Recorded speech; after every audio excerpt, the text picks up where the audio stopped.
world treat it like a kind of magic. Word magic. We all are victims of the illusion that words can impinge on the world and impinge on our souls. Many people fear curses. God damn you, go to hell, or far worse. There are cultures in which a sorcerer, by uttering a spell, dooming a person, can make that person cringe in such terror that they curl up into a ball and die. It's called voodoo death. Even those of us who don't literally die will often feel that words can wound. We certainly feel that way with obscenities, even though there are changing standards over time. Frankly, my dear, I don't give a damn, which was scandalous in 1939 at the end of Gone with the Wind. It barely raises an eyebrow today. Or Not Bloody Likely not only shocked the companions of Eliza Doolittle in the original production of Pygmalion, but shocked the theatergoers in England when they heard an actress utter that word in 1913. In the film version, My Fair Lady, they had to change it to Move Your Bloomin' Arse at a racetrack to convey the same level of shock. Now, that we kind of laugh that early audiences thought that those words were dangerous or wounding, but we have our own taboo words. We talk about the F-bomb. Newspapers of record, there'll be a strategically placed asterisk for a word like bullshit. And there are some words that even today, in an era where you might think anything goes, are considered so dangerous, so injurious, so harmful, that no one will utter them. In particular, the so-called N-word, a racial epithet that even if you're having a linguistic discussion on words, you had better not utter that particular combination of sounds. We all are sometimes wary of what we say, as if God might be listening. Almost no one, say in a car trip, would say, well, gee, nothing has gone wrong so far. Isn't that great? And you'd say, oh my God, knock wood, as if somehow someone is listening and the mere uttering of the words can bring on misfortune.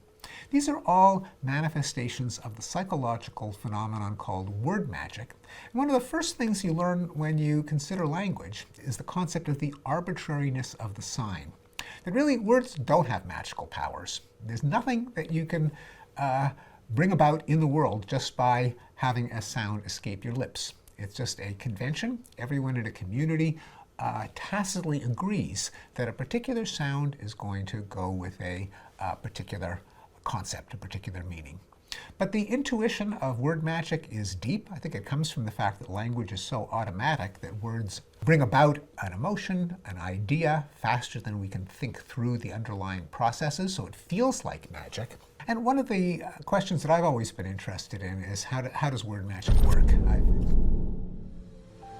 Hate to interrupt.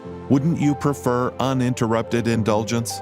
Head to findqualia.com to access the entire series by the genius Steven Pinker, completely ad-free. I've explored the linguistics of taboo language, including swearing and racial epithets. My lecture on the 7 words you can never say on television, to borrow the title of an old comedy routine by George Carlin, never fails to get a reaction out of audiences. I even got in trouble once in going through a list of the words and including the N-word by even mentioning it in the context of a linguistic discussion was considered to be offensive. One question you can ask is, when do kids outgrow word magic, to the extent they do, which is not completely for any of us? And with a student of mine a long time ago, Tamar Rosenblum, we asked the question, are kids subject to word magic, and how do they outgrow it? This came from an old phenomenon discovered by the great Swiss child psychologist Jean Piaget, who found that if you ask kids the questions like, is caterpillar a big animal or a small animal, they'll often say a big animal because the word caterpillar is big. Or, could we call this dog a horse? And kids would say no. And you'd say, why not? Well, it's got 4 legs and it barks. They think of the word dog as one of the attributes of a dog rather than as an arbitrary label.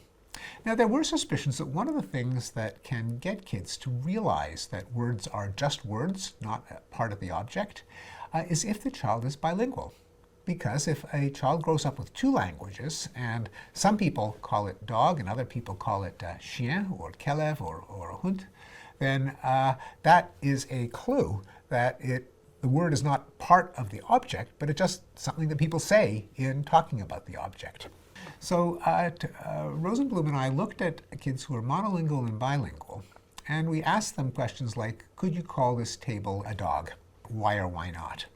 Now, we had a feeling that there wasn't going to be so much a difference between monolingual and bilingual kids, as you might expect, given that bilingual kids have direct evidence that words are arbitrary, because even if you're monolingual, a dog is also an animal, it's also a collie, it's also a living thing, so things can have multiple labels. That's not the revelation that you come across when you're bilingual. The revelation is that it depends on who's doing the talking.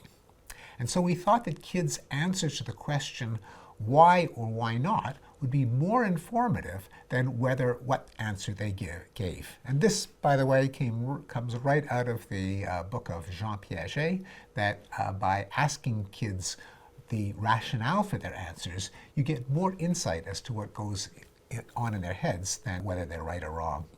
So we asked kids, can you call this dog a table? Sometimes can you call this dog a shig? What we did find is that monolingual kids who said, no, you can't, would appeal to some property of the object. Well, you can't call it a cow because it barks. Or if they did say you could call it a cow, and you say, well, can you get milk from it? They'd say, well, yeah, because it's a cow, not realizing that changing the name doesn't change the thing. Monolingual kids were still subject to that word magic. Bilingual kids, they didn't differ as to whether they said yes or no, but they did give completely different explanations. For the kids who said, no, you can't call a dog a cow, why? They'd say, well, no one will know what you're talking about. The kids in the other classroom will get all confused. Or if they say, yes, you can, and you say why, and they said, well, we're playing a game, and that's what we're doing right now. So they really were insightful. They were engaging in what is sometimes called meta-linguistic ability, that is, knowledge about language as an object of thought and contemplation.